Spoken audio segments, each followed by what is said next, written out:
of the California Community College Technology Center. Welcome, Jennifer. Thank you, Elisa. Good morning, everyone. Thank you so much for joining us for our winter accessibility workshop. We at the CCC Technology Center at Butte College are excited about the direction of the Accessibility Center. And today is day one of 2 winter workshops. Tomorrow is focused on security, which I'm sure everyone here hears a lot about as well. But our focus today is accessibility. And I am really excited about the direction of the Accessibility Center because we are maturing our processes and our services to the colleges. At the same time, we will be helping all of you mature your accessibility capabilities and maturity as well. So as we move through the rest of this fiscal year and into the next, our team, which has grown considerably over the last year under Don Okinaka's leadership, will be working directly with all of our colleges to make sure that there's a baseline measurement for where you stand today with regards to your ability to provide services and your policies and procedures and how you're able to respond to requests from students and their needs. And as we move through into the maturity model, you'll be able to work with our team on next steps. We don't just want to scare you. There's a lot of scary things out there with regards to accessibility. And the feedback we've gotten in the past has been, okay, I know there's a lot and it's really scary, but now what? And we've moved into that now what stage. So we will be working with you to help with next steps, baby steps, different categories to focus on. We heard a session will be focused on procurement today. That's a big focus for the Technology Center as a whole. How are our products and services accessible to all of our users, students, faculty, and staff? And so there's so much potential and there are so many exciting things that are happening. And Dawn's team is here now split into a 504 focus and a 508 focus, which we have not been able to do before completely. We often had to give in one area at the expense of the other. Now we're making sure that we're focusing on both. And we have all kinds of plans and we hope that you will come along for the ride. And we hope that we can bring you a lot of great tools and resources and a centralized place to go for assistance.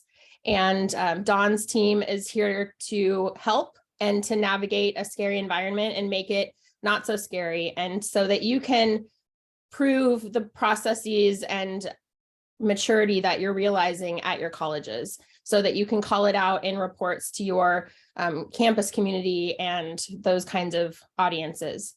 So with that said, I thank you again for your time today.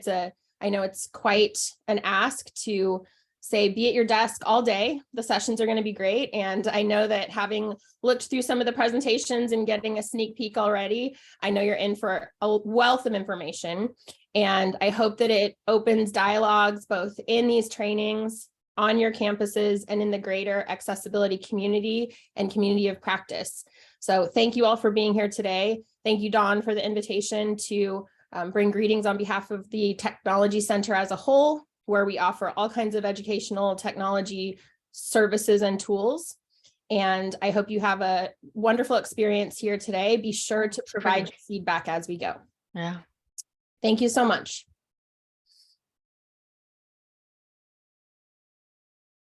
Thank you, Jennifer. So then we'll be moving on to our next session. That's a great segue. So our next session will be What's New in the CCC California Community College Accessibility Center, presented by our Executive Director of the Accessibility Center, Don Okinaka, and 508 Program Manager, Christine Fundell. You guys take it away. I'll stop screen sharing, and then you'll be able to get your presentation. Good morning, everyone.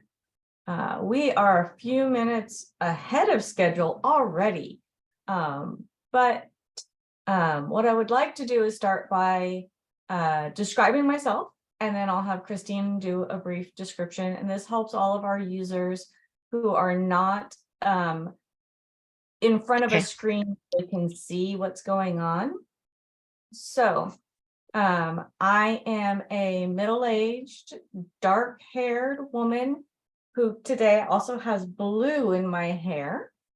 I am a mixed race and I am light skinned.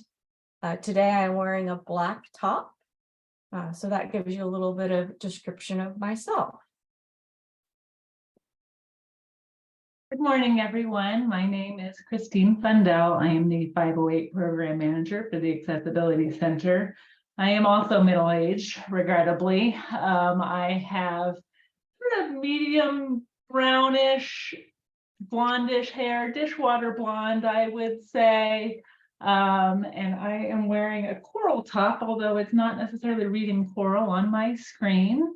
And I am white, and I am happy to be here today and share this time with you all. So I think that is about as good of a description as I can give right now.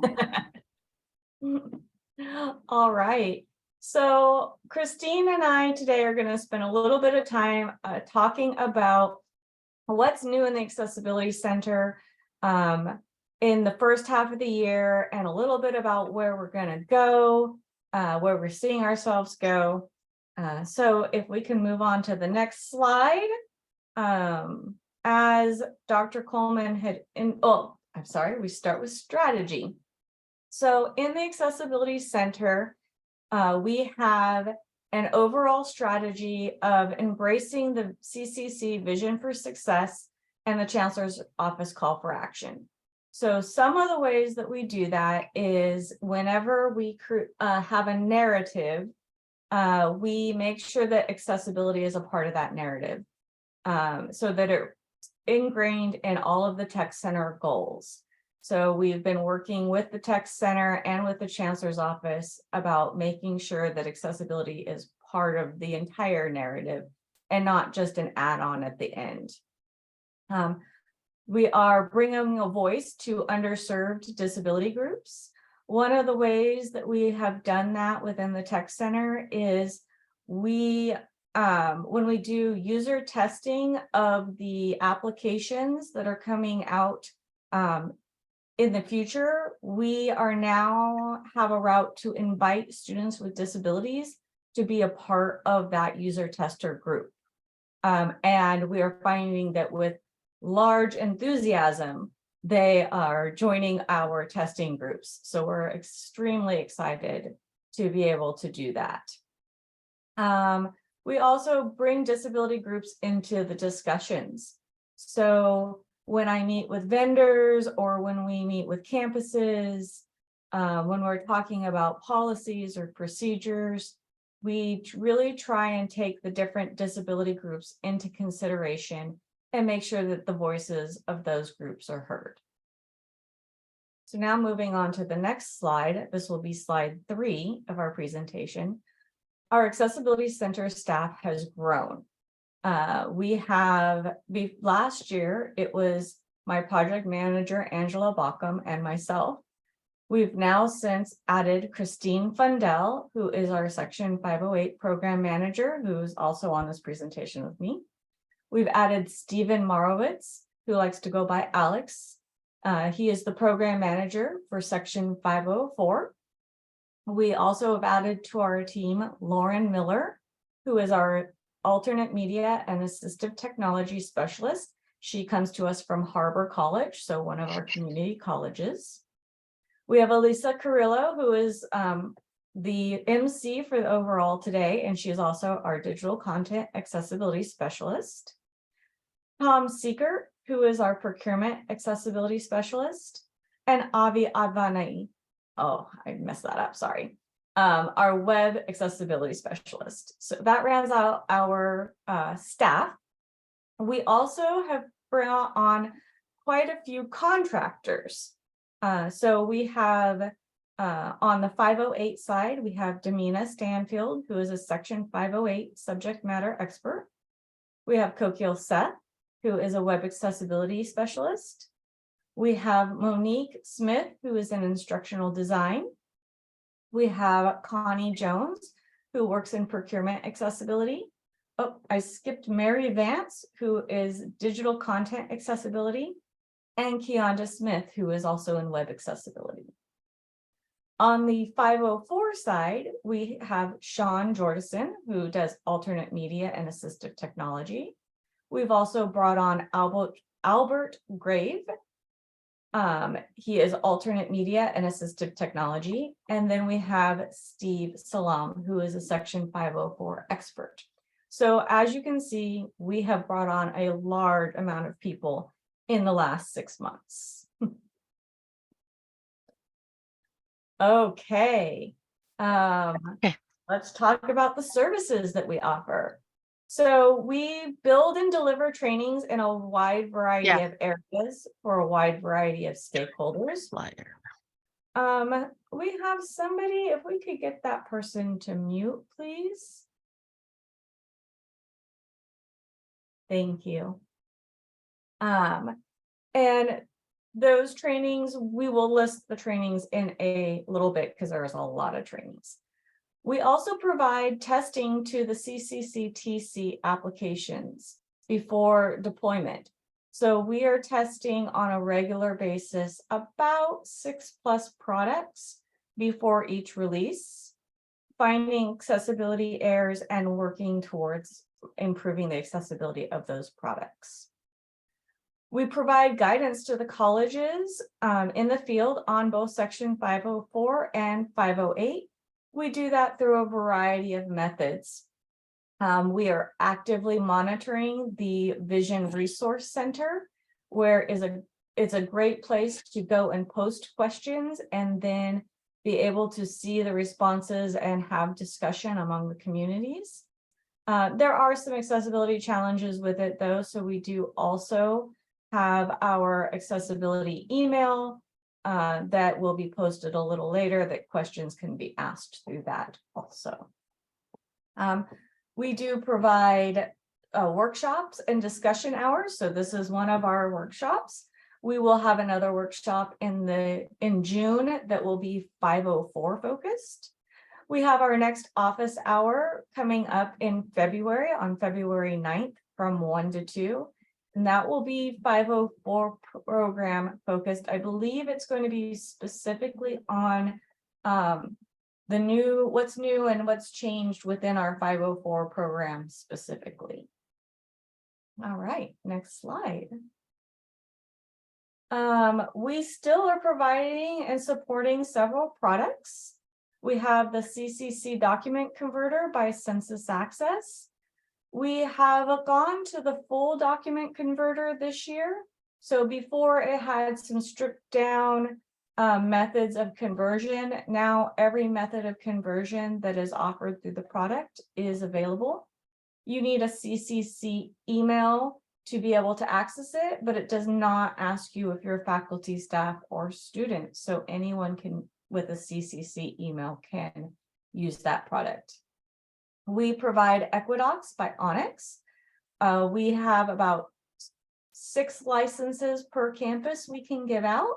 So unfortunately, not an entire campus wide, but we find that we can share licenses fairly well with that.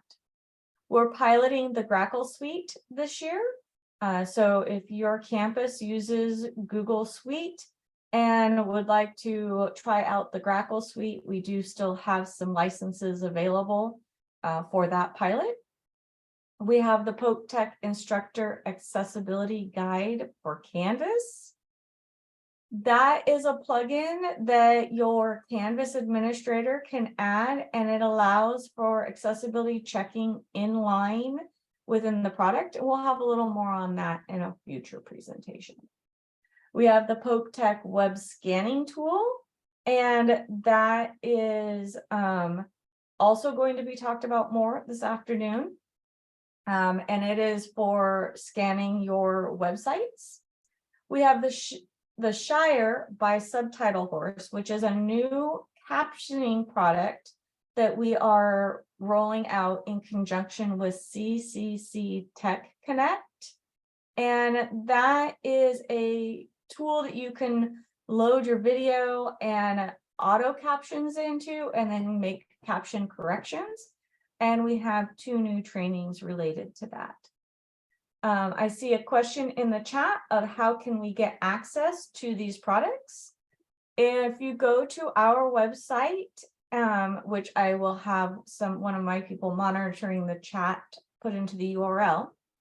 All of our products are listed there, and the methods in which you use to request the different products, because some of them are there available. Some of them you fill out a form and we put your administrator in touch with the proper person, and others are a quick email and then we will create the account on our end.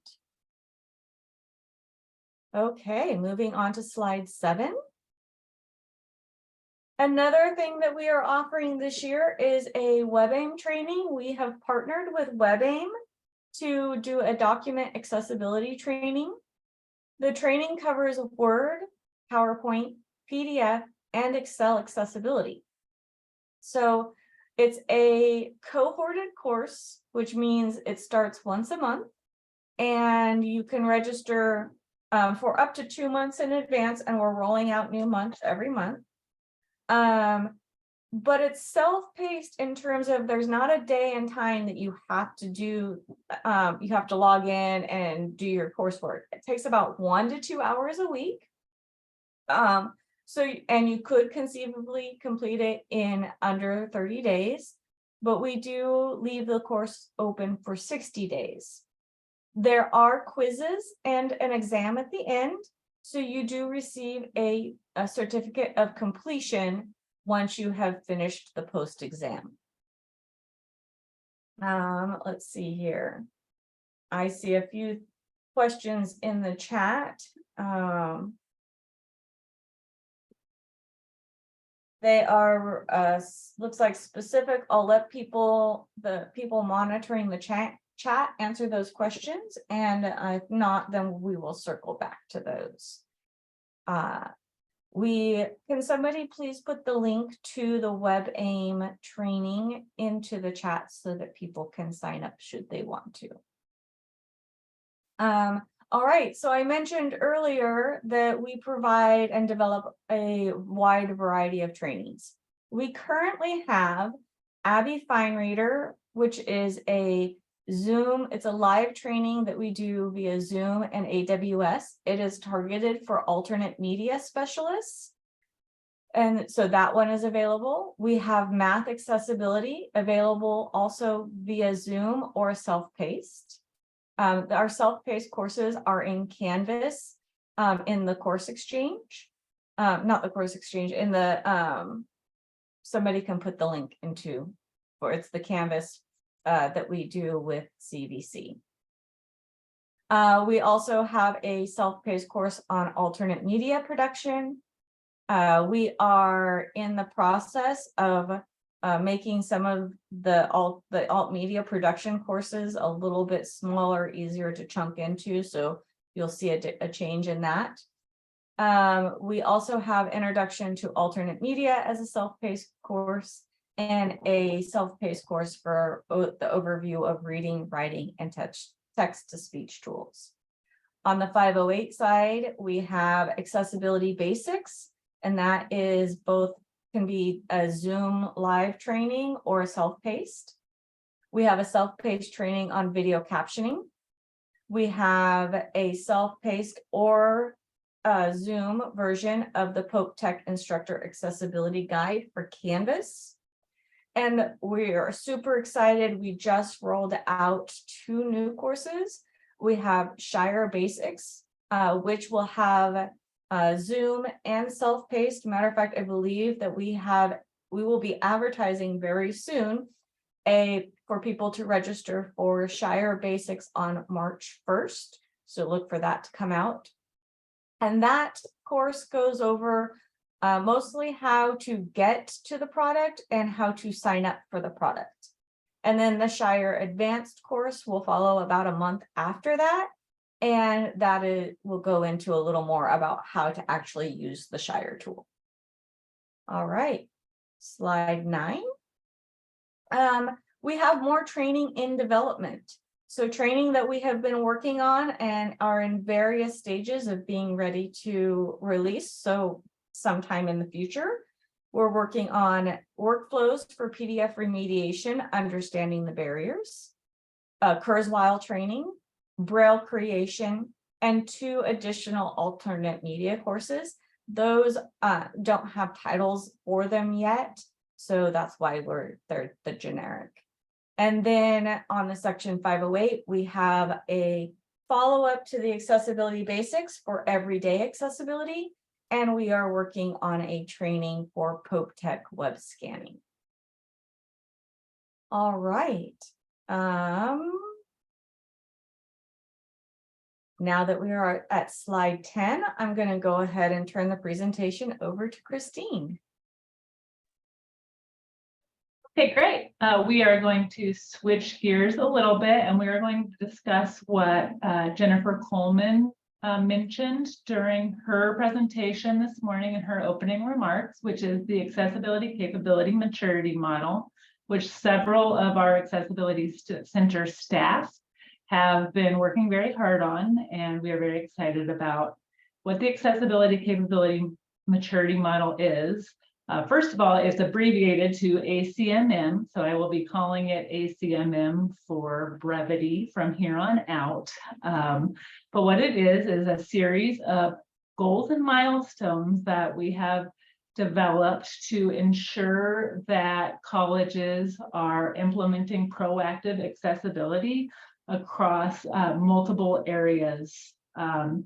And it's designed to do several things. The first is to allow different colleges and entities to set a baseline to really evaluate where they are in comparison to these goals and milestones, and figure out where they need to direct their efforts to show progress. And once it's rolled out, it's really going to allow the entire system to become more accessible overall, because with a unified goals and milestones that everybody is working on achieving, we can ensure that systematic accessibility, that proactive equal access that we are providing everybody, students, faculty, staff, and the general public, whether they have a disclosed disability or not. The nice thing about the ACMM and the way that these goals and milestones are being developed is that they respect that everybody has a different way of doing things. They aren't terribly prescriptive. So we have the end goal for everyone to get to, but we allow for individuality and uniqueness within how to achieve those goals and milestones. So within those goals and milestones, you're evaluated on some status levels. So you do a self-evaluation based on status levels and determine where you're at and where you need to progress. And we'll get into that in just a minute. So this is what we're striving toward. We're working very hard on bringing this out, rolling this out to the system so that we can have those common goals moving forward to ensure success. So I have a diagram on the screen that further explains how exactly this is supposed to go. So the first thing is making a plan. So you do the self-evaluation on these goals and milestones, and based on that self-evaluation, you make a plan. And generally that plan is an annual plan, and you prioritize what you want to work on for that year, which goals and milestones based on the impact and the risk of things that aren't started, or really you need to ensure that you have those processes in place, or things that maybe are easier to achieve, like you are almost there, you have just about what you need to be able to enact different goals and milestones, but you just need a little bit of work. So you would make a plan, pick a few things that you really need to work on as an institution, and then you work the plan. So you create tasks, you figure out what resources you need, you figure out what barriers there are, and if you need to adjust any policies, if you need to provide any trainings, what needs to happen to be able to be more successful in that area.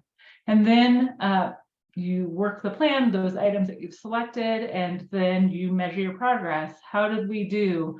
Are we able to adjust where we're at? So if we were not started, if we didn't have anything, have we done enough to at least get started? Are we initiated now? Have we taken the first steps toward becoming successful in this area?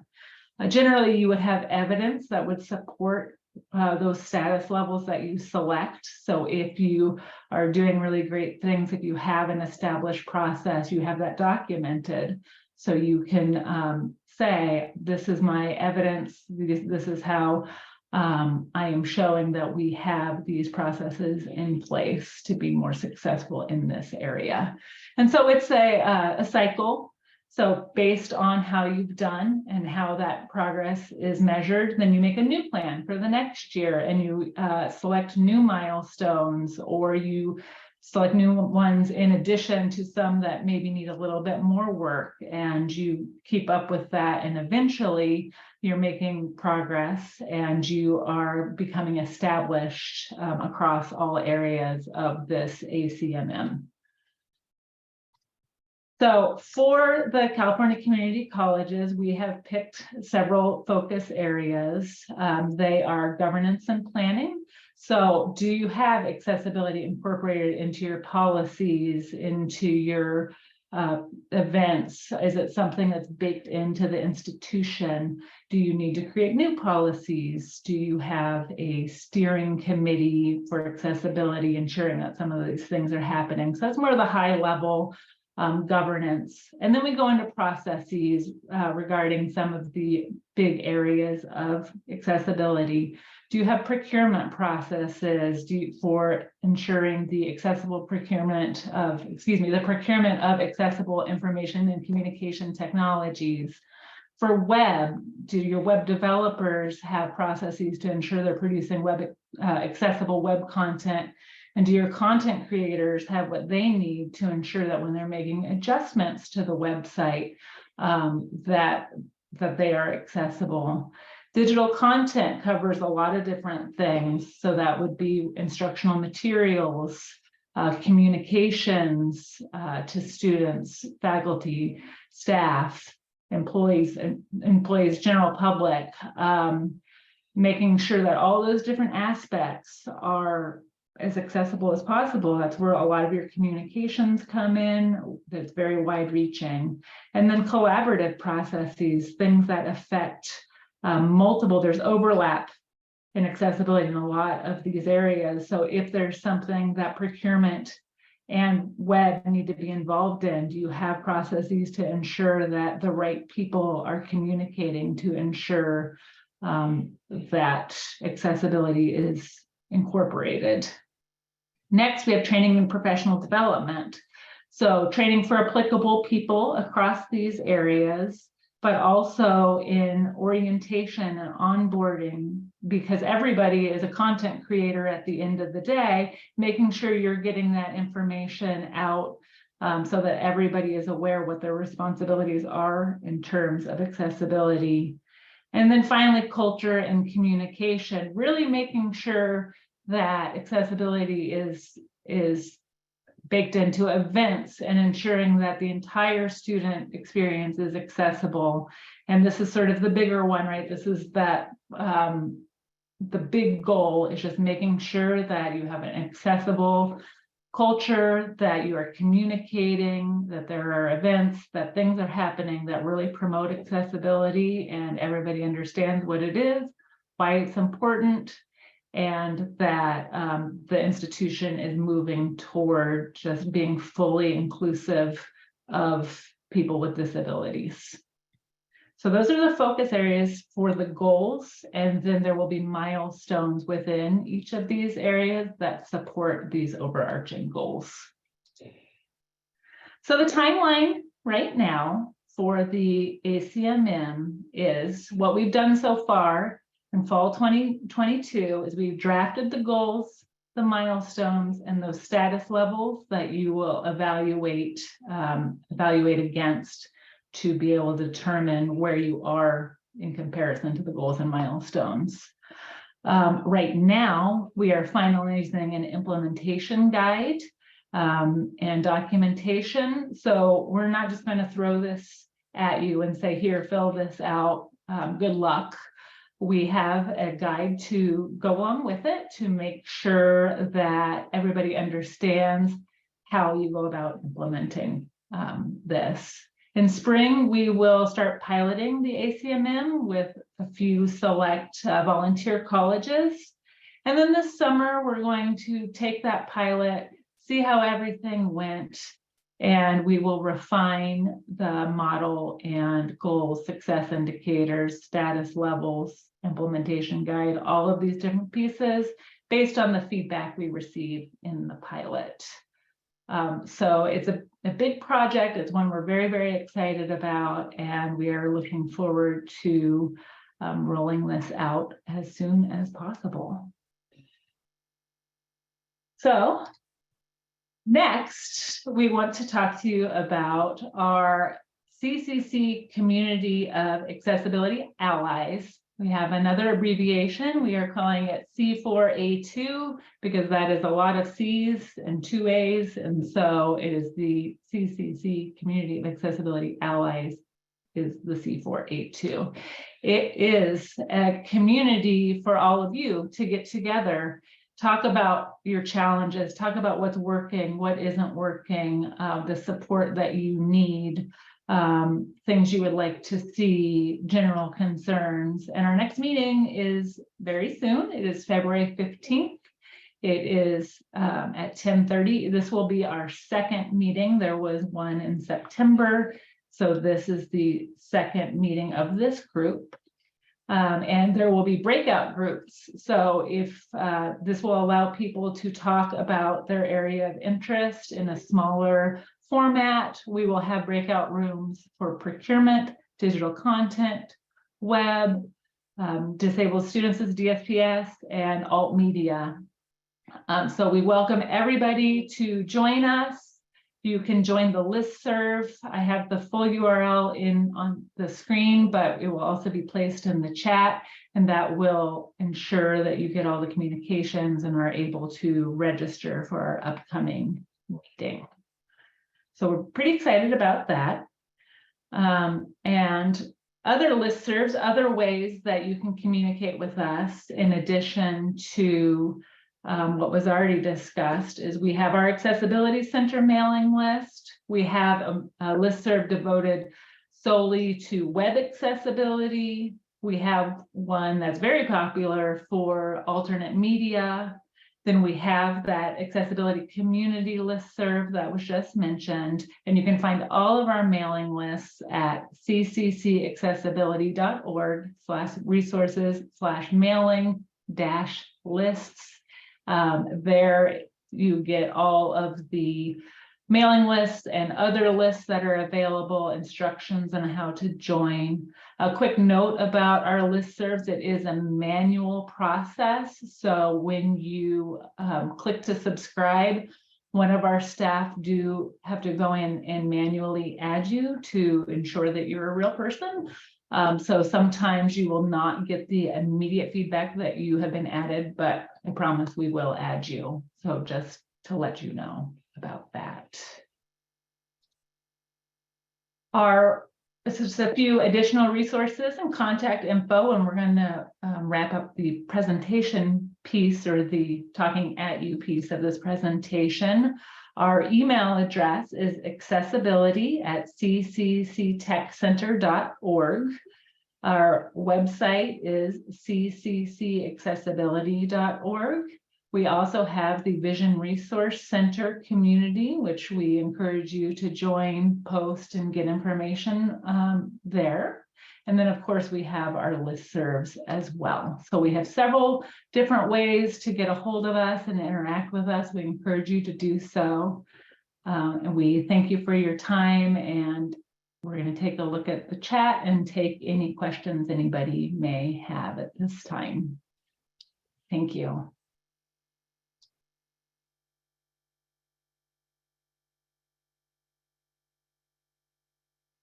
And for those that are more comfortable using voice for your questions, now would be the time that we can unmute and ask those. There was a question in the chat about the 504, 508 trainings available in the VRC. There are some basic accessibility trainings available in the VRC that was created by a system-wide group a while back. The trainings that we have that are self-paced, we do in conjunction with CVC, and our trainings are available in the Canvas course, the Canvas shell that CVC hosts. And I believe we did put the link to that in the chat, and if not, we will put it back in. There are some good trainings within the VRC about basic accessibility.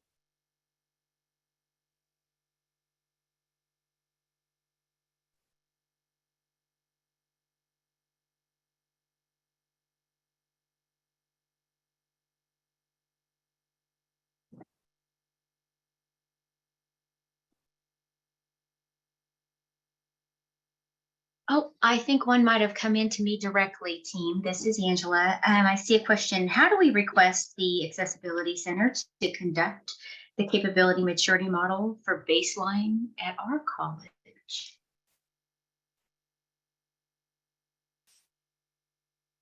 Do you want to take that one, Christine, or do you want me to? You can. I feel like they've heard enough about the ACMM from me for one day, so feel free. Okay. So we are currently taking a list. You can email us at accessibility@ccctechcenter.org and let us know that you are interested.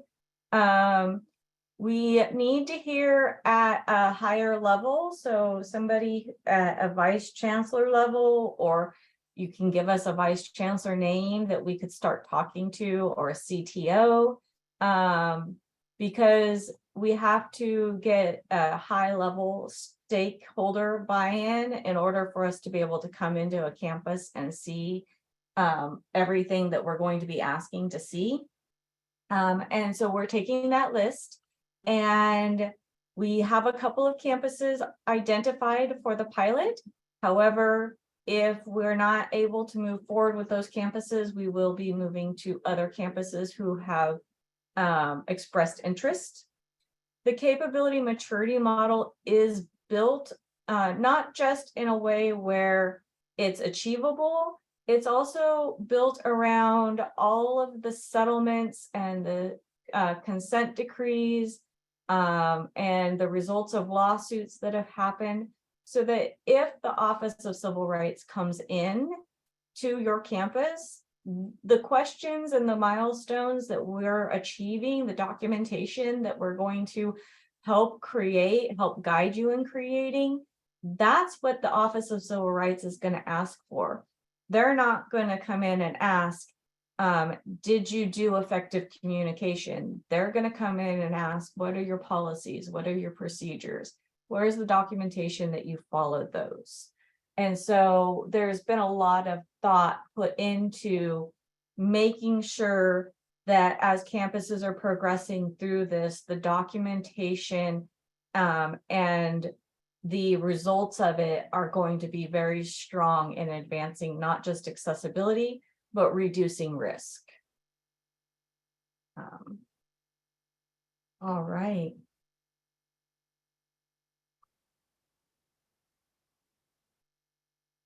I have seen a couple of messages directly to me. I will go back and look at those a little closer. And we did start early, so we could take a little longer break if the group would like. Or if you have more questions, we can definitely answer more questions. We have a request for the main Accessibility Center listserv address. Again, if we could go ahead and put that in the chat. And I see lots of good mornings from different campuses. Thank you to all of those who have joined us. We're just finishing up the what's new in the Accessibility Center. This is being recorded, so we will be posting it to our website once we have confirmed the accessibility of it. And our next session will be related to accessible procurement.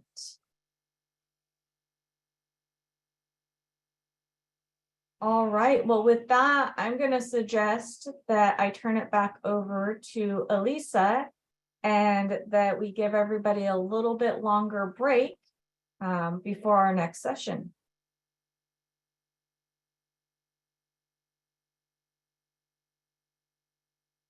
Some thumbs up.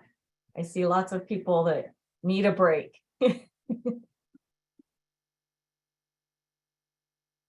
All right, thank you, Dawn. So we'll be taking a short break.